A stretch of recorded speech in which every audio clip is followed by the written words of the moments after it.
Assalamualaikum warahmatullahi wabarakatuh. Halo semuanya, perkenalkan nama saya Melati Ramadan M dengan mata kuliah Teori Sastra. Pada video kali ini, kita akan membahas tentang teori psikologi sastra. Teman-teman sudah tahu belum apa itu teori psikologi sastra? Nah, untuk itu jangan lupa simak video ini sampai akhir. Nah, di dalam ilmu psikologi terdapat teori yang mengusulkan bagaimana cara kita untuk mempelajari tentang aspek kejiwaan maupun penokohan dalam karya sastra. Nah, teori ini digunakan untuk mempelajari tentang kesadaran dan ketidaksadaran pada manusia. Teori psikologi tersebut diperkenalkan oleh Sigmund Freud. Nah, Sigmund Freud membagi teori psikologi ini menjadi 3, yaitu id, ego, dan juga superego. Nah, teori ini berhubungan dengan fungsi dan perkembangan mental manusia. Lalu, teori ini juga berkaitan tentang kepribadian. Kepribadian seseorang dapat terbentuk dari peristiwa-peristiwa sebelumnya. Konflik ini juga dapat menjadikan pemicu munculnya kepribadian seseorang. Nah, ada 3 sasaran dalam teori psikologi sastra. Apa saja? Mari kita simak. Yang pertama adalah psikologi pengarang. Nah, yang kedua adalah psikologi pembaca. Maksudnya adalah bagaimana efek orang pembaca dalam sebuah karya sastra. Nah, yang ketiga adalah psikologi teks, yaitu tokoh-tokoh yang terdapat pada teks karya sastra. Nah, setelah kita mengetahui tentang pengertian dari psikologi sastra, mari kita simak tentang ahli dari Endaswara dari pengertian psikologi sastra. Nah, menurut Endaswara, psikologi sastra adalah kajian yang memandang karya sastra sebagai aspek kejiwaan. Nah, psikologi sastra merupakan analisis berdasarkan sudut pandang psikologi dan bertolak dari asumsi bahwa karya sastra selalu membahas tentang peristiwa kehidupan manusia yang merupakan pancaran dalam menghayati dan menyikapi kehidupan. Nah, setelah kita mengetahui tentang pengertian dari psikologi sastra dari ahli yaitu Endaswara, mari kita simak apa sih fungsi dari psikologi sastra. Nah, fungsi psikologi sastra itu sendiri adalah melakukan penjelajahan ke dalam jiwa atau batin tokoh-tokoh yang terdapat dalam karya sastra, mengetahui lebih jauh tentang seluk-beluk tindakan manusia dan responnya terhadap tindakannya. Nah, pendekatan psikologi sastra berpijak pada psikologi kepribadian, yang artinya saat kita akan mengkaji suatu karya sastra selalu menggunakan pendekatan psikologi sastra. Kita juga harus memahami tentang teori psikologi kepribadian. Nah, teori kepribadian dari Sigmund Freud ini juga disebut dengan teori psikoanalisis. Nah, kepribadian dan karakter seseorang juga merupakan hasil dari dinamika 3 komponen di alam bawah sadar. Yang ketiganya adalah id, superego, dan juga ego. Lalu apa saja ya pengertian dari ketiganya? Mari kita simak pembahasan berikut. Nah, yang pertama adalah id. Id adalah naluri yang menekan manusia untuk memenuhi kebutuhan dasar. Apa saja kebutuhan dasarnya? Yaitu seperti kita makan, minum, berolahraga, seks, dan juga lain sebagainya. Lalu tujuannya apa ya? Id bertujuan untuk memenuhi hawa nafsunya tanpa memperdulikan apapun. Lalu yang kedua adalah superego. Apa sih superego itu? Nah, superego adalah moralitas yang terbentuk dari lingkungan. Nah, bisa jadi dari larangan orang tua, hukum-hukum, dan norma yang berlaku. Nah, superego juga bertujuan untuk kita supaya kita mentaati peraturan. Yang terakhir adalah ego. Nah, ternyata ego terlahir dari adanya id dan juga superego.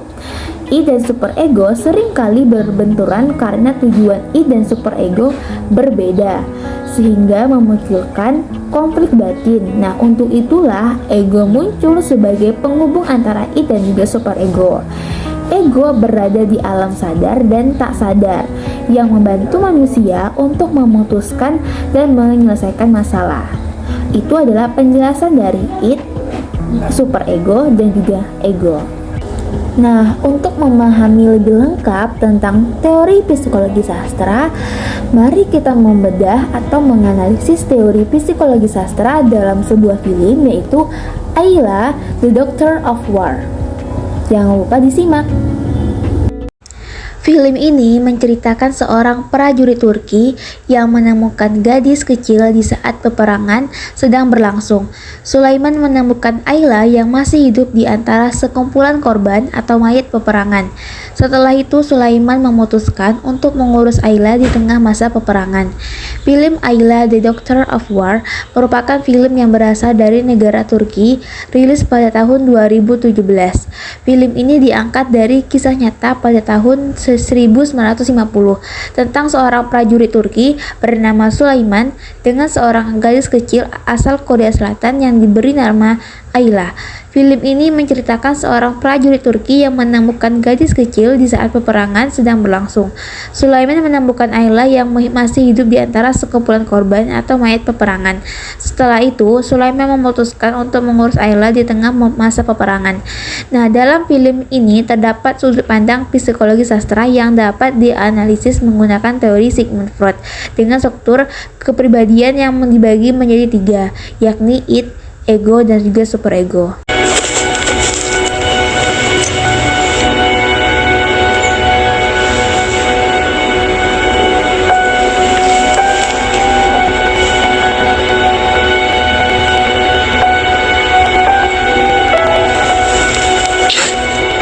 Gel korkma, ben sana bir şey yapmam.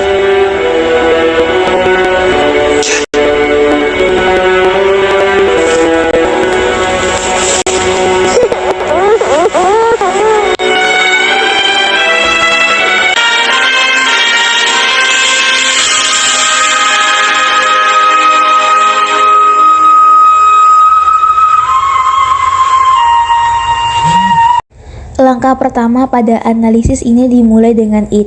Dalam tahap ini dijelaskan dalam film bahwa Sulaiman yang memiliki hati yang baik dan mudah tersentuh. Hal ini terlihat pada saat Sulaiman memutuskan untuk mengurus seorang gadis kecil walaupun dirinya belum menikah, sehingga tidak memiliki pengalaman menjaga anak kecil, dan juga anak itu bukan orang terdekatnya. Langkah kedua yakni ego. Dalam tahap ini dijelaskan dalam film saat Sulaiman bersikeras untuk merawat Ayla di area penginapan para prajurit. Namun kepala anggota melarang Sulaiman dan menyarankan supaya Ayla diurus oleh para perawat di pengungsian korban peperangan. Sulaiman terpaksa menyetujui saran dari kepala anggota, namun Ayla hanya ingin bersama dan diurus oleh Sulaiman.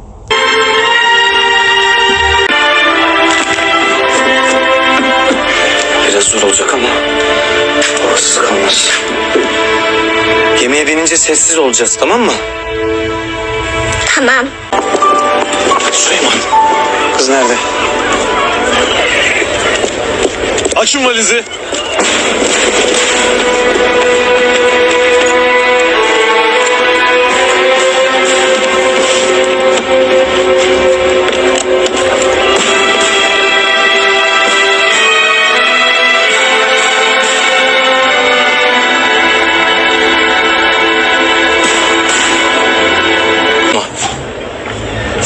Ağladığını duyarsam o zaman çok üzülürüm.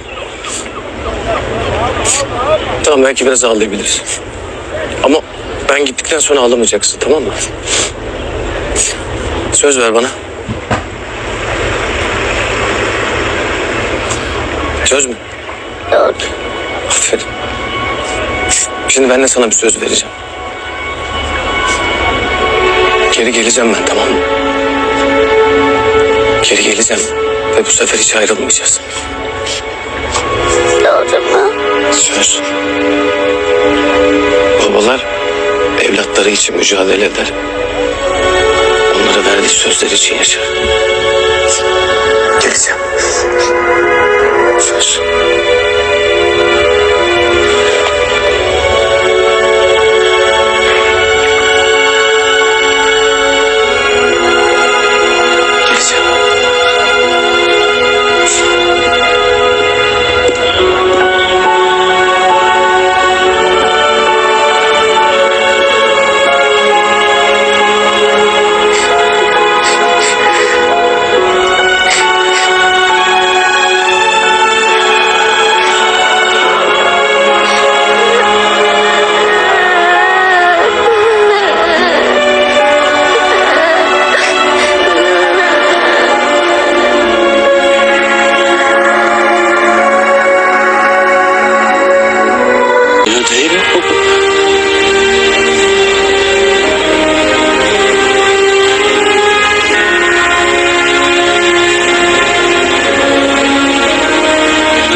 Selanjutnya adalah superego. Pada tahap ini dijelaskan saat Sulaiman ingin membawa Ayla pulang bersamanya ke Turki, Sulaiman memasukkan Ayla ke dalam koper agar tidak ketahuan oleh siapapun.